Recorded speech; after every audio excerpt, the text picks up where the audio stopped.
Hello, my name is Anne McElhinney. And I'm Philip McAleer. Welcome to the Anne and Philip Scoop. It is week 57.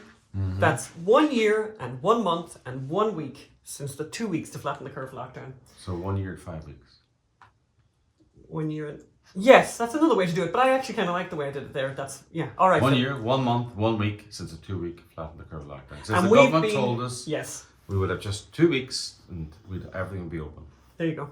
That's the last time I listened to the government. Not that I ever listened to them before. No. Anyway, we've been in Scottsdale. We've been in Louisiana, and since the last podcast, Yes. and I did my my debut stand-up comedy routine 2 nights in a row. Yes, and by all accounts, and I was there, you were the star of the show. There were some professional comedians there. Indeed.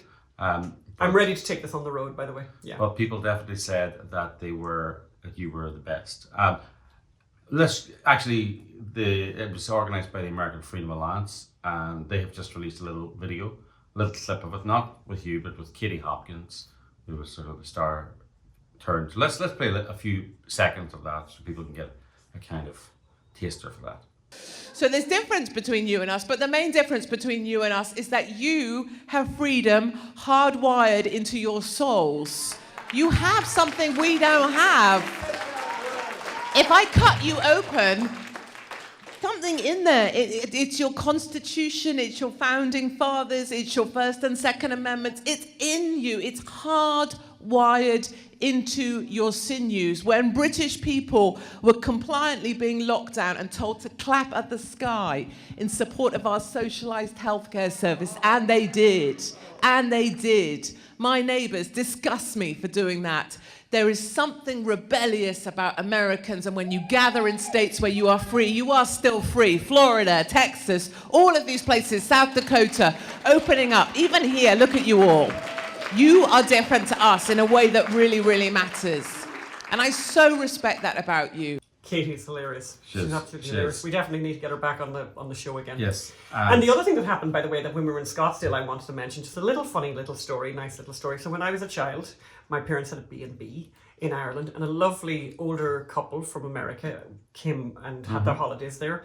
And I was about 7, and they said, you know, we have a granddaughter They who's were 7. the Fitzpatricks, I believe. They were the Fitzpatricks, I believe. And they said, we've got a granddaughter called Holly, and she could be your pen pal. And so she became my pen pal. And we wrote to each other for 2 or 3 years about our 7-year-old, 8-year-old, 9-year-old lives. And I want to explain to people who are younger than 30, pen pals are things people used to have, where you got a letter and a postage stamp and an envelope, and you wrote to someone in a different country. Yeah. And said hello. And it was all very exciting because it was like on a whole other country and everything. And the envelope would arrive with the envelope would arrive. That's right. And this Holly, she wrote, and she had this lovely grid pattern paper. I remember the paper really well because we didn't have fancy paper like that. Our paper just. But anyway, you didn't hear from Holly Fitzpatrick. I didn't hear from Holly. That was 40 years ago. So that was 40 years ago, and then flash forward 40 something years, and the next thing I'm on Fox News being interviewed, I think by Bill O'Reilly or someone like that, and Holly someone writes to me and says, "Are you my old pen pal?" And indeed, this was my old pen pal, and I have to say that when I was in Scottsdale in the last few days, I met Holly, who's now Holly Canglia, and there's a lovely photograph of the two of us reunited. And you got along like a house on fire. Like a house on fire, and it just so happens she turns out to be a conservative, so there you go. There you go. So anyway, nice thing, very nice. I thought it was a nice story. So what else is on the show today? Well, we have some more very surprising extracts from the Hunter Biden memoir, which I have now finished. And as I said, I read it, so you wouldn't have to. And one man in a boat, I called over to Hunter Biden's home on the Venice canals to ask him the tough questions the mainstream media have refused to ask. We're bringing video and pictures of all of that to you. And have we got? I think we may have the first real world application of the new woke math. Yes, and we also have the New York Times doing their usual miss of a big story on their way to trying to insult Trump voters. So, you know, it's quite fun. It's actually a really good example of that. And the LA Times suddenly understands why it's so difficult to pursue prosecutions in police shootings of civilians. Yes. They're really sympathetic and empathetic in an article. Is this strange new sympathy due to the identity of the victim and the colour of the victim? We ponder. We ponder. And the Chinese economy is booming. Of course it is. And unfortunately, New York's economy is not booming, and we tell you why. Yes. And then the Vatican, this is a great story. The Vatican is having a conference, and we have some suggestions of other speakers that they could have. Yes. And we have a Well, wonderful... where do you hear the speakers that they do have? Where do you hear the speakers they do have in the Vatican? Well, virtually in the Vatican. It's a virtual conference. And we have a really great, really simple recipe that became a viral sensation on TikTok, and we're bringing it, our version of it, to you. And we're going to be reading some of the lovely reviews we've had recently. So that's going to be... Yes, but we're starting with Hunter Biden's book, Beautiful Things, which is kind of extraordinary. And one part of it, I mean, just to understand that this man, his present marriage is to a woman, Melissa, who he met and 7 days later married. And as he said, here's a piece from the book, the decision never felt rash or harebrained or reckless. It felt urgent. I felt like I'd been given a reprieve. He got married in Encino Chapel, by the way. Magda needs to know that. And here's another little piece. When we woke up the next morning, 7 days after we'd met, she turned to me and said softly, you know what? Let's do it. Let's get married. Let's get married. And then he says, the decision was never rash or harebrained or reckless. It felt urgent. I felt like I'd been given a reprieve. So the next extract from the book is particularly fabulous. It's just a little short piece, but it didn't age well. This is a piece that really, really doesn't age well. At the end of the book, he has an epilogue, which is a letter to his dead brother, Beau. And he talks about, the election and all of that, and talks about Trump being president.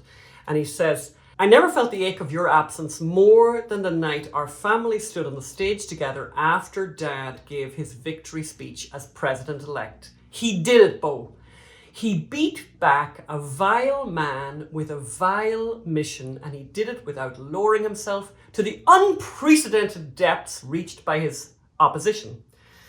And then we have this fabulous, I'm going to read a couple of these pieces. You'd think this would make me want to drink, but it's the furthest thing from my mind, whatever. Forget about that bit, actually. Here's the bit that I really want. I took solace. I took solace in being attacked. So he's talking in the book about he gets attacked by Giuliani and all of these guys and Bannon and all that. I took solace in being attacked by such despicable opposition. When you're assaulted by people with the capacity to take away an infant suckling from his mother's breast and place him in a cage, well, I knew I was playing on the right side. I knew that if I could hold on and have the strength to ride out the attacks, justice would be done. It doesn't always happen that way, but it happened that way this time. So just to go back to that, the despicable opposition that he says, people with the capacity to take away an infant suckling from his mother's breast and place him in a cage. There's two things here. One is that the cages, and we're just going to have a look at some of the images of the Joe Biden cages full of children right now. Obama-Biden cages. The Obama-Biden cages, but the cages right now, because he's talking about how bad it was under Trump. And the original cages, the Trump cages, were built by Obama-Biden. Right, we'll look at those. Yeah. And then the new cages are, 3 and 4 and 5 and 6 and 7 times beyond capacity. Yeah. And apparently we're in a better situation. But the other ironic part of this particular thing about the ripping, what is it now? The capacity to take an infant suckling from his mother's breast and place him in a cage. I think the other thing that he seems to be very tone deaf about here, and I know I mentioned it last week, but I think I'll be mentioning it a lot, is this is the same Hunter Biden, the same President Joe Biden, who deny the existence of a child that he is the father of, that Joe Biden is the grandfather of. Both of them deny the existence of that child. So I don't think we'll be taking any kind of moral parental lessons from anybody like that. But off you go, Phil. Tell us about what happened with the boat, and I'll tell a little bit more about the book in a moment. Yeah. So well, as you know, there's been a few interviews with Hunter, but none of them have really asked the hard questions of Mr. Biden, like, who is the big guy in your emails? Did you cut Joe Biden, your father, in for 10%? Did you lie on your gun background check form? All these questions. And I felt it was time someone did that. So he lives just over there, just literally down the road in his swanky place on the canals. So yeah, I decided to go and ask him these questions. And of course, as you know, he lives on the canal. So let's have a look at me, first of all, trying to get answers at the door. Hello? Hello? I'm looking for Hunter. We're looking for Mr. Biden. I'm here to ask him some questions. I'm a journalist. Who are you, sir? I work with the Secret Service. Okay. Yeah, we're not going to be taking any questions. Well, I'm not asking you questions. I want to ask Mr. Biden. Well, questions. he's not going to take any visitors today. He's not going to come down, so... He's promoting a book at the moment. I understand that. Yeah, so I'm going to No, we're not going to hit this anymore. Okay, that's fine. We're just going to... You can stay here as long as you want, but we're not going to ask him any questions. No, I'm good. And we're not going to touch anything, okay? Okay, that's Thank fine. you. I understand that. Thank you very much. All right, no problem. All the best. All right, take care. He's there. By the way, I think that Secret Service agent will be out of a job, or should be out of a job. First of all, you don't identify yourself as a Secret Service agent. Because you're meant to be in secret. Yes, yeah. And also by the fact that you're there, it sort of gives it away that the person you're protecting Is there. is close, and that's where they live. The second thing is, you don't tell me that Mr. Biden will not be coming down and answering questions, because that tells me he's there. So anyway, I think that the Secret Service agents also shouldn't play interference for journalists, against journalists, from the people they're protecting. You know, I'm not a threat to them, and I'm allowed to ask questions. But that's the way it was. So then I decided there's another way to ask questions that the Secret Service may not be able to interfere with. So let's have a look at what I'm doing now. So look, there we go. And let's go over to that video right now, and we'll go right the whole way through. Hi, I'm Phelan McAleer from the My Son Hunter movie, mysonhunter.com. As you saw, I went to ask Hunter Biden some simple questions that need to be answered. He's written an autobiography, but no response, not allowed to ask questions. So now I'm going to go out there and ask him in a very loud voice simple questions like, Hunter, who is the big guy? You said in your emails you had to cut the big guy in for 10% of all your foreign dealings. Is the big guy Joe Biden, as Tony Bobolinsky said, as one of your business partners says? People need to know this. Simple question, yes or no. Is the email genuine? I also want to ask him, Hunter, did you lie on your gun background check? That's a felony. A really big question is, Hunter, is that your signature? This is the receipt for the laptop that he handed in. He says he doesn't remember, but he'll know if that's his signature. So let's find out if the laptop is his. Come out, answer the questions, Hunter. Real questions, real journalism. Let's go. Mr. Biden, just a few questions. Hunter Biden, did you lie on your gun background check? He's at the window. Mr. Biden, I just saw you at the window there. Please come out, answer some questions. Did you use the Secret Service to go and retrieve your gun from a dumpster? Should that not be investigated? Should you not answer questions on this? Do you think it's appropriate that the President of the United States got 10% of your earnings from foreign entities? We just want to know, is Joe Biden the big guy? Is Joe Biden the big guy? Is this your signature? Did you leave the laptop in to get fixed? Yes or no? So there you are. He came to the window. His response was to close the curtains because he doesn't want to take questions. He's a Biden. He doesn't take awkward questions. But I'm going to keep asking those questions. And that's why we're making the movie, because this truth needs to get out there. And we can't make it without you. We need your help to tell the truth, get the truth out there. Please go to mysonhunter.com. If we hit $700,000, we're almost at 600,000 now. If we hit 700,000, we can start development, and there's going to be real questions asked that he cannot ignore. So please go to mysonhunter.com. Let's get the truth out there. Big media, big tech, they're suppressing this story, but they can't suppress it forever with your help. Thanks. Bye. So there, we didn't get any answers, but we did see Mr. Biden, as you say, hiding Biden, not willing to answer the questions. And I mean, by the way, these are not difficult questions for journalists to ask, and this is the type of journalism that just isn't done anymore. As we said last week, we're immigrants doing the jobs American journalists just won't do anymore. These are fair questions. I'm going to be asking a lot more questions of Mr. Biden. I'm going to be asking it in very interesting ways and very traditional ways. And I'm not going to give it away. But by the way, that's why we're making the movie, because these questions need to be answered. They need to be asked first, by the way. So please go to mysonhunter.com, where we're very close. Yeah, we're progressing every week. Yeah. We're now almost at 600,000. Yeah, almost at 600,000 we've raised now. Once we get to 700,000, which we're 100,000 short of a really important target. Once we get to 700,000, we can start hiring actors. We can start booking venues. We can start hiring a production company. You know, really getting out there and We know that it'll be make this happening. happen. So yeah, but anyway, Hunter's had some very interesting news on in the New York Times woke math is a bit dodgy. Yeah, so we were. I mean, I don't think this is not necessarily the definition of woke math, but I'm wondering if it is maybe. So it's really weird. You can see on the screen right now. This is the New York Times bestseller list of books, combined print and ebooks. Non-fiction. And you'll see there nonfiction. You'll see there that number 4 is Hunter Biden's book, and you know it's kind of interesting actually because we know that he's sold very few copies. We're in we're about 10 days or 2 weeks in now. 2 weeks in now, and he sold 11,000 copies. Now we know our book. The last time I looked, our book had sold 30,000 copies, and it had a massive sale at the opening week.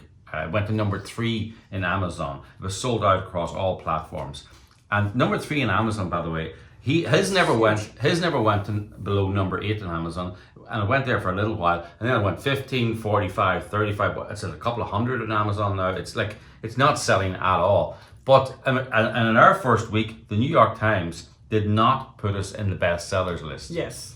And- So, as we made the point at the time, the New York Times bestseller list, they can't even, it's such a fake newspaper that they can't even do something like bestseller list. And this we think is quite curious, how Hunter Biden is numbered 4. Well, as we discovered at the time, the New York Times bestseller list is a fake list from a fake newspaper compiled by fake journalists. Most people think that the New York Times bestseller list is a, raw numbers. A raw number, and of course that would make sense, right? Now, as I say, back in the day, before computerized book selling, you can see what. So there's a committee. There's an actual committee that gets together every week and decides which book is going to be in the bestsellers list based on a few sample sales. And we had this great idea that could simplify the life for them, like really simplify. No, let me explain how it works. So the sample sales. So they've 30 bookshops, and they phone them up and say, how many did you sell? What was your bestsellers last week? And they tell them, and then they extrapolate that. But also they give extra weight if it's sold in New York, then it's sold in Kansas, and all this. It's a work of art, really. But we have go ahead. So I have this just brilliant, kind of innovative idea that they could use, that the New York Times could use, where they could just go and just use the numbers of books sold, and then have the numbers be like the one with the most books sold be like number 1, right? Yeah. And the next down.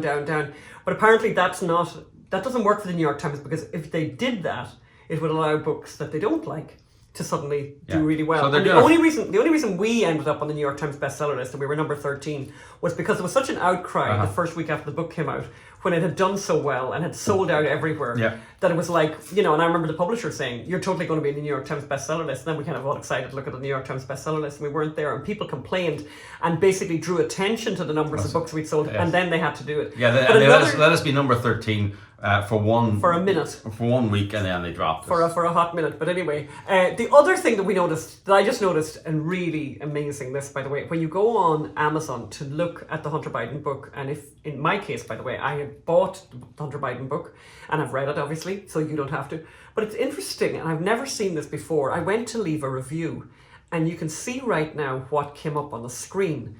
It's very, very interesting. So they make it really hard for you to leave a review. I actually thought I wasn't going to be able to, but here's basically what it said. Amazon has noticed unusual reviewing activity on this product. Due to this activity, we have limited this product to verified purchase reviews. And I'm thinking, well, by the way, I'm a verified purchaser. I bought it off Amazon. It's a Kindle thing. And yet this came up on my screen. And I had to really work very hard to find a way to leave a review. And I did leave a review, and they said it'll be published within a week, maybe. So I'll be watching to see if that happens. But can I just say that people were writing, and I've looked at what people were writing about the Hunter Biden book, and they were saying things like the things I've been saying is, why are you lying about the fact that you have 4 daughters and saying that you have 3 daughters, which is the most hateful thing I've ever come across in a really long time to erase a child from history, a child who's out there in the world. And I think people were pointing that out, and then they started doing this, making it hard for people to read reviews. If you look at our book, by the way, and we have a lot of very, very positive reviews, we have horrible people who went on and gave us like 1 star and said we were horrible because they hated the fact that our book was drawing attention to abortion. And I just thought, we didn't get the protection that Hunter Biden is getting. And this is the kind of pattern that we're seeing all over the place. This is like Twitter not allowing the story from the New York Post to get out in the world in the ether prior to the election. So anyway, this, watch Twitter's this space. Still at that. They banned James O'Keefe last week from being on Twitter because he exposed CNN, their mates in CNN, for egregious anti-journalism. The thing that I really liked about the sting was the guy admitting that they knew that these Asian hate attacks, which I don't think there's an increase in it, there's just an increase in criminality, but these Asian hate attacks, that the people who are doing them are mostly African American, and I often thought maybe journalists don't know that when they talk about the rise in white supremacy. Maybe they don't know. Maybe they look at the videos and they're so subsumed with the Asian hate attacks that they don't see the colour of the person. But they do see the colour of the person, but they decide to be part of journalistic malfeasance and misrepresent the colour of the person and make it out to be a white supremacist situation. Well, it's something much more nuanced and much more interesting, actually. Yes. Yeah. And then this is a great story from the New York Times. I just think it's really funny. It's one of those examples, and they're all over the place in the New York Times, by the way, where they rush to tell a story that they love, an anti-Trump story. And on the way to doing that, they kind of miss a really big story. Do you know what I mean? They bypass an amazingly big story that they're not telling. So here's what the New York Times, anyway, they have the dramatic headline, and this was sent out actually in their newsletter. The least vaccinated US counties in the United States, the least vaccinated counties have something in common. Everyone who's listening, by the way, knows exactly where this is going. When you say least vaccinated, you mean COVID vaccinated? Least COVID vaccinated counties in the United States are in the places where Trump got the most votes. At Times, and here's what they write in the New York Times, the Times analysis found that willingness to receive a vaccine and actual vaccination rates were both lower on average in counties where a majority of residents voted to re-elect Donald Trump as president in 2020. In more rural and more Republican areas, health officials said that vaccine supply was far exceeding demand. More than 127 million people in the US have received at least 1 dose of the COVID vaccine, and on and on and on. And then there's a chart here, and we'll put that chart. You can see that chart now. So that just... And can I just draw attention to people looking at the chart here? So if you can see there to the right-hand side of people who voted for Trump, more than 30% of the people in Wyoming, are reluctant to take to take the COVID vaccine. And on the Democrat side, they're all over it. They love it. There's very few people who are not taking the virus, who do not have any the vaccine, who are not hesitating. And Phelan, I told Phelan this story, and Phelan pointed out a very, very interesting factoid that they seem to have missed altogether. Well, let's put a different story up from a few years ago, actually, and that headline will show that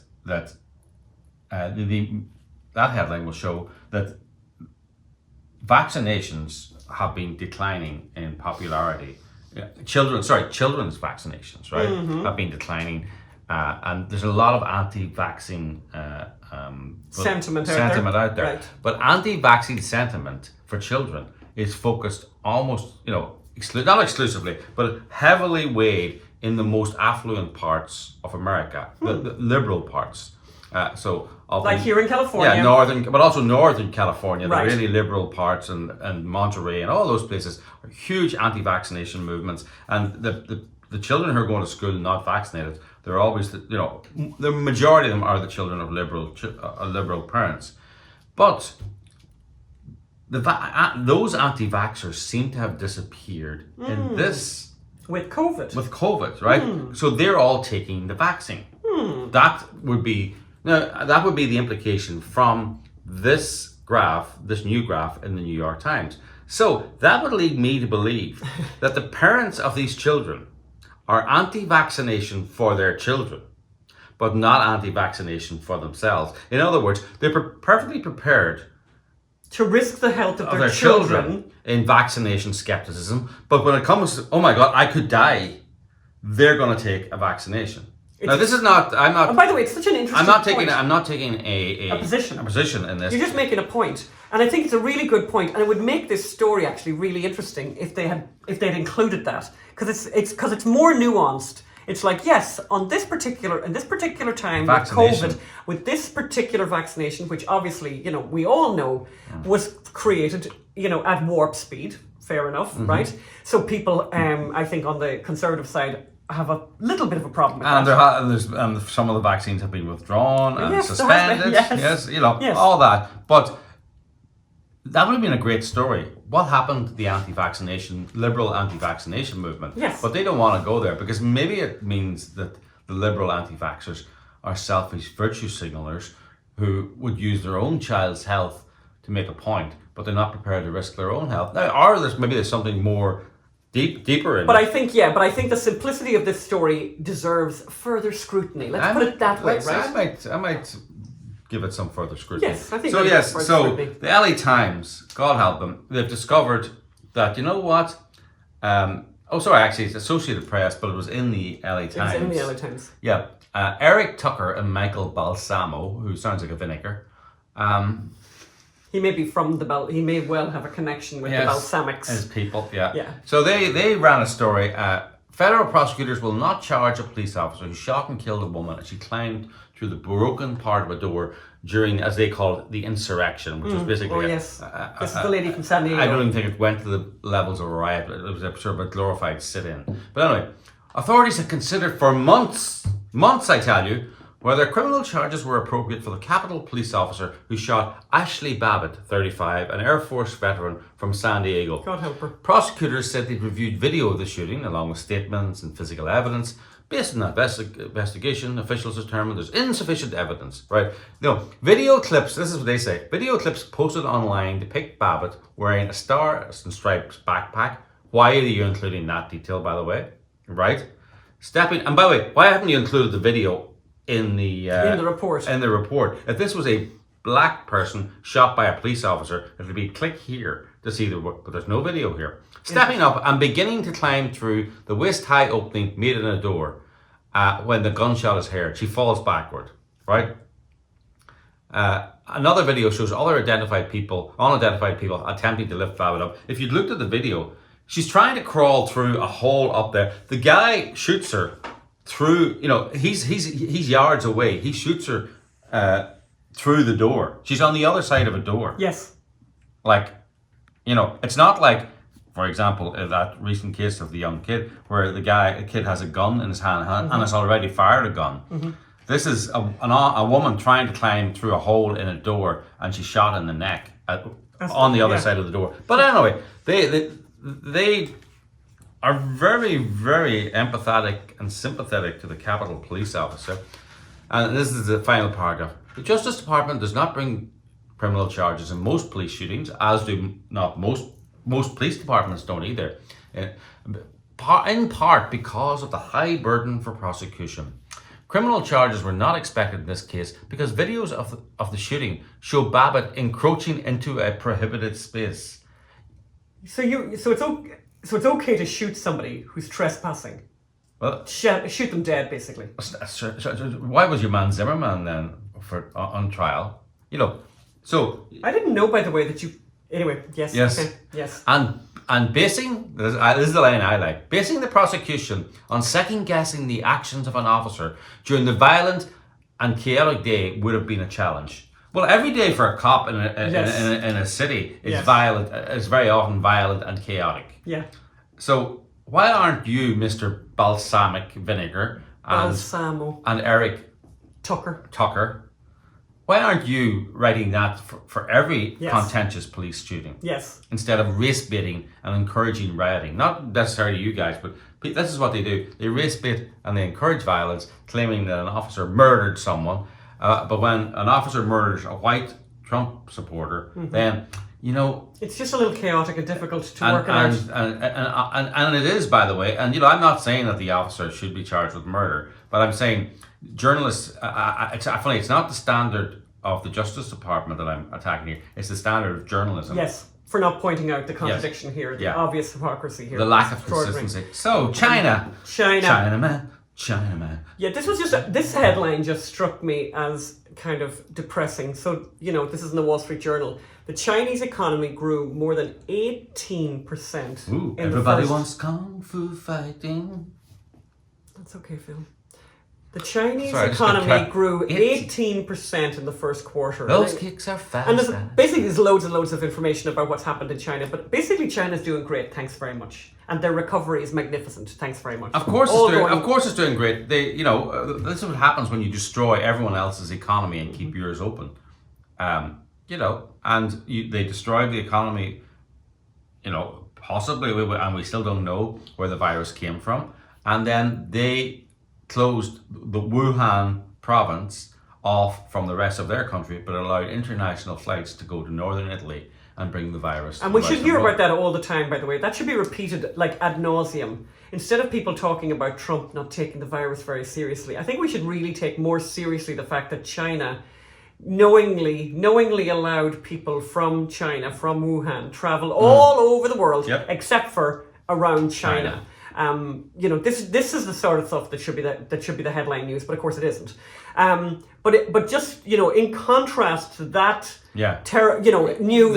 happy news for China. This story caught my eye because basically, you know, New York is screwed anyway, but restaurants are finally reopening in New York. Madness, just as they're opening here in LA. You know, rest of America, believe it or not, we haven't had indoor restaurants for most of the last year. I know you were all out there eating and munching. We were just in Arizona. We've been to Florida, and it's just so weird to see people in restaurants. It's kind of arresting. I mean, I said to you the other day when we were in Scottsdale, we were driving along, and it was like driving in the evening, and like places packed with people, like just packed with people. And it's really funny. It's normally, obviously, you know, in the before times, you wouldn't have mentioned it at all, but now you're like going, wow, look at that. Yeah. So basically in New York, restaurants are having enormous problems reopening because of a shortage of workers. And it's the worst I've seen in my 7 years in New York, said Bernard Cohen. 17 years. In a partner in the Upper East Side's Orsay, La Goule and Bar Italia. I probably mispronounced the name of those restaurants. Oh, and he blamed much of the labour shortfall on government assistance where people would rather stay home and pocket their cash. So those out of work can receive $805 a week. $805 a week between New York State unemployment benefits and the federal pandemic unemployment compensation. But wait, there's more. But wait, there's more. I feel like the guy selling my pillow here, right? Yeah. And the recent stimulus, the previous stimulus, the money only went to adult children and adults. This stimulus is going to the younger children of families. So a family of four, there it is. The family of four, it's written there, can get $5,400 in stimulus bonuses. So so they get $800 a week dole money, and then the family of four can get $5,000. I mean, people have more money, and I think, and I must check this, I think it's $900 here in California. So this is why would you do that? Why would you go back to a real job, earning probably that amount of money, and have to work when you can get $800 or $900 a week, and then get a little under-the-counter job for cash? You have more money than you'll ever need. Well, by the way, can I just say that I'm not a conspiracy theorist. However, it is kind of extraordinary that what has just happened in the last, since this thing started, as we said, 1 year, 1 month, 1 week, and whatever, one day or whatever ago, has resulted in what will turn out to be one of the biggest redistributions of wealth in modern history. I mean, it's kind of extraordinary that there is this incredible amount of money that has been redistributed in the name of COVID. And so, you know, one would be forgiven for suggesting, perhaps, that there's a lot of people who are very gleeful about that. Well, you may not be a conspiracy theorist, but the reality is that this Chinese coronavirus crisis has led to the rise of China, has led to the shutting down of anything joyful and fun, has led to the rise of socialized medicine and government-run medicine, has led to the rise of authoritarian governments with control over your workplace and your enjoyment and your socializing. Yep. And has led to this massive redistribution of wealth. In other words, this has led to the left's to-do list. Yes.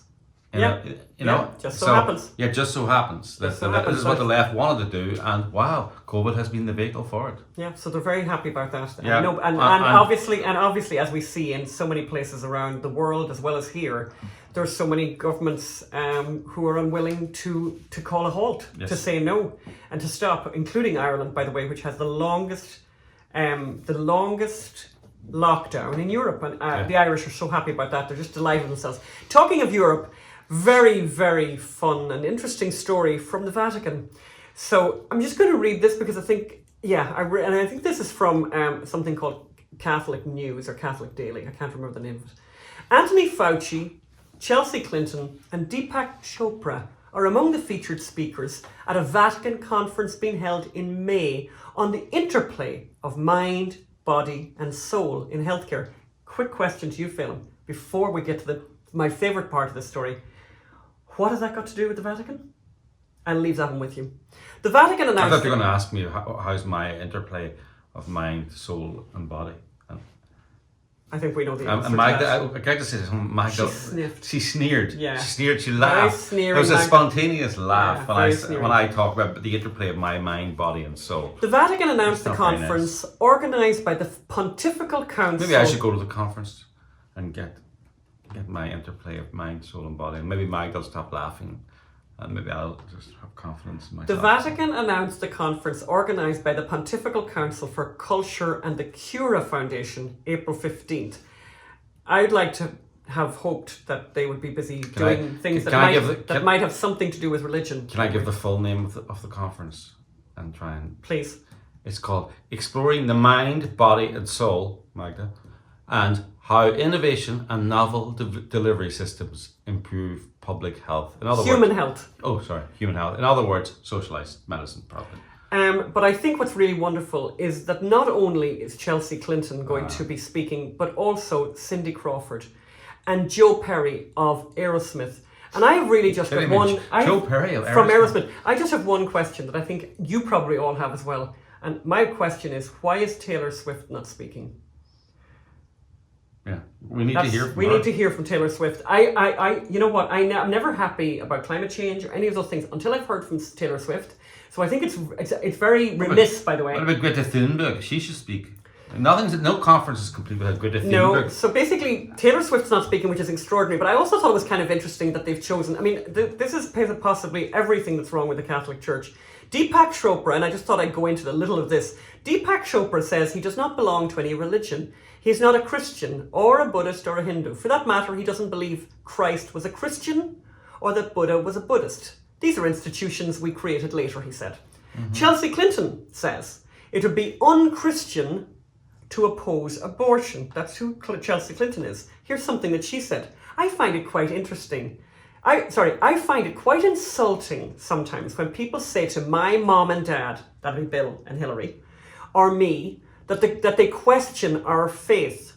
I was raised in a Methodist church and I left the Baptist church before my dad did because I didn't know why they were talking to me about abortion when I was 6 in Sunday school. By the way, can I just say when I read that, but you can talk to children who are 6 about their gender identity, but talking to them about abortion obviously that's why she left the church. By the way, Cindy Crawford, obviously, who is going to weigh in this conference, said, Cindy Crawford, she's the girl with the... She is. She's the supermodel with the beauty spot. With a beauty spot. Yeah. I'm religious, but in my own personal way, I always say that I have a Cindy Crawford religion. It's my own. So these are the people that the Catholic Church are gathering together for this conference. And as I said, until we hear from Taylor Swift, I think the conference is useless. And I object strenuously. I suppose it is day 2074 since we haven't found out who paid for Chelsea Clinton's wedding dress. It is. Yes, but we need to keep remembering that. So I'd love to ask her that question. So there's an email. John Podesta said that the Clinton Foundation paid for your wedding. Is that correct, Chelsea? yeah, that's a great question. Hopefully you'll get a chance, Phil. Maybe you won't have Remember that time- Maybe you won't have to get into a kayak to ask her that question. The last time I was in a room with Chelsea, I think that was before remember we were in a room with Chelsea? When we were at that play. That's right. In New York. I could have went across now. You could have But totally that was done that. before the wedding dress. Before the wedding sweat. So we have our recipe of the week, which is a really great recipe. This recipe was a TikTok sensation, and it's called 1-pan feta and cherry tomato pasta. There's also a New York Times version of it. I've kind of married all of these together and made my own version of it. I can attest that it's... You were really impressed, Phil. It was a stunner. It was a stunner. So It you was want a to stunner. heat. You want to heat the oven to 400, which again I always have that problem, Phil. I'm trying to do that, and then in a shallow casserole dish. Point of information. You do not have a problem with heating our oven to 400 I'm degrees. impatient. You have a patience problem. I have a patience problem. So in a shallow casserole dish, and we were very busy recently. We did a lot of travel and all of that, and we had my 2 nights of comedy. So I've done photographs here. So you're going to see these photographs rather than actually, there's a tiny bit of video, but mostly we're looking at photographs here. So here's the beautiful, beautiful tomatoes in this shallow casserole dish or gratin dish or baking dish. Combine the tomatoes, garlic, 5 cloves of garlic. You don't even have to crush it. Thyme, Thyme, rosemary, and 3/4 of a teaspoon of salt. And then toss all of that with about a 1/4 cup of olive oil to coat. Put the feta in the middle. Now, the recipe does call for a block of feta. I didn't have a block of feta, but I had feta in pieces that goes into salad that I got in Costco, of course. What's a block of feta? You know, it's a block, like a solid block. And so a solid block instead of the pieces that I had. But you basically put the feta in the middle and just put a little bit of olive oil on the top of the feta. And then Feta sprinkle. Is it a Greek cheese? It's a Greek cheese. We were in a Greek restaurant last night. We were. What do you think of Greek food? I thought food was very nice last night. It was actually. But we're still not over the fact that we had too much to eat. Yeah. Yes. And some of us maybe had too many glasses of wine as well. White burgundy. That's another story for another day. Sprinkle black pepper and red pepper flakes over everything and bake, and then throw it into that oven for about 40 minutes until the garlic is softened and tomatoes have burst their skins. And this is my game changer. By the way, this is my life hack that I'm giving to you for free that I just think is the game changer of game changers when it comes to pasta. Cook your pasta in the microwave. You get the timing absolutely perfect. Put the pasta in, cover it with cold water, and just put it in for whatever the package says you need. And in this case, go for the al dente timing. So in this case, I use penne 10 minutes to get it to al dente, then throw out the water, strain it into the sink. Then take your tomatoes, and you'll see I've taken them out of the oven now, and you'll see a little tiny bit of video that I did on my own, which means that the quality is not great. And squash those tomatoes. Just squash those tomatoes. Start squashing the feta, and start incorporating everything together. You'll see, by the way, that the herbs are all very stringy there. You just pull them out once you're done. But anyway, throw in the pasta that's cooked. Put everything back into the oven for about 5, 6, 7 minutes, whatever you like yourself. A preheated oven? And the oven has never been turned off, right? So the oven was on all the time. Put that back in and then take it out of the oven. The one thing I did forget to do with this recipe, don't do what I forgot, you'll see the photograph there, is you should put about a half cup of basil, torn up fresh basil leaves into your plate. And look at how beautiful that looks on the plate with the lovely glass of red wine. And we had that, and you were really impressed. Oh, and the other thing I should say is about 3 or 4 tablespoons of full fat cream goes into that sauce as well. And serve it, as I said, with the torn basil leaves. It's really, really, really nice and really easy. So I would recommend it, highly recommend it. So, we're going to come to the end of our show now, but we thought we'd read some of the lovely reviews we've had recently. So please, go to the Apple podcast and leave more reviews and rate us, because the more reviews you leave us, it makes really it easier for other people to find us. So if you like what you hear, please go there and leave the reviews. We have had a lot of reviews recently. And if you have difficulty finding where to put the reviews, just ask a 12-year-old to help you, because it's actually really hard to find the place where the reviews are. Or you can comment on the YouTube channel as well. And you can do that. And we've got some lovely people commenting on the YouTube channel. So let's see. This is from Revisit on the Apple Podcast app, and she or he has said, keen in on the issues of the day and the skewed way in which the media slants reporting, one can't help but to think for themselves if they haven't already. When Anne says, by the way, you can rest assured that a solid and clever observation will be presented on top of the already considerable merit of Phelim's careful gathering and processing of information at hand! Exclamation point, exclamation mark. I appreciate the casual levity. There's nothing casual about my levity. Maybe there is. I appreciate the casual levity and the genuineness that Top Cat and Scaredy Cat add to the mix, because if I wanted to watch mannequin news and commentary, I would, but I don't. And by the way, just for those who are asking, it's really funny. Top Cat's over there in a coma. There's no point talking to him. He had a late night last night. Then this is from somebody who calls themselves "I love my husband." You can call yourself whatever you want when you write this. So this is somebody who says "I love my husband." Never fail to touch your emotion and your palate. I never miss an episode. You are my best virtual friends because you share your heart, your knowledge, your skills, and your ideas with me. I love you back. Isn't she just gorgeous? Thank you. And then someone from BB Bots, and she said she burst out laughing when Anne described how the investigative journalism we do and the work we do because American journalism is so bad. And the phrase we used, you remember from last week, as immigrants, we're doing the job that American journalists just won't do anymore. It says, I burst out laughing when Anne said that. US is so blessed to have us. Keep digging and keep reporting and keep sharing recipes. People do like the recipes. And this podcast, this is the last one, but we have more than these, by the way. And podcast, it was from somebody called The South Will Rise Again. This podcast is a must listen to. Anne and Phelim are genuine. Listening to them makes me feel like I'm sitting in the same room and having a friendly conversation. It's like they're sharing their day with you over a cup of coffee. A glass of wine, I'd add to that, but anyway. I look forward to each episode's release. I'm not alone when I tune in. Thank you, guys. Thank you, guys. Well, thank you for all those wonderful reviews. Please go on the Apple Podcast app and leave your comments. Please. And if you think one of us interrupts the other too much, don't forget to add that. I know that's a contentious issue, but some people have written and said that they actually have no problem at all with the interruptions. So I don't know who they're talking about. I remember something about interruptions, but I can't remember who they were targeting with that. No idea. That's it for us. Okay. Don't forget to go to mysonhunter.com and give what you can. We're gonna make this happen, and it's important. This is an incredibly important story that needs to be told. It's unbelievable, and we're doing it because it's the job that immigrants doing the job Americans just won't do anymore. That's us. Thank you. Thank you. Bye.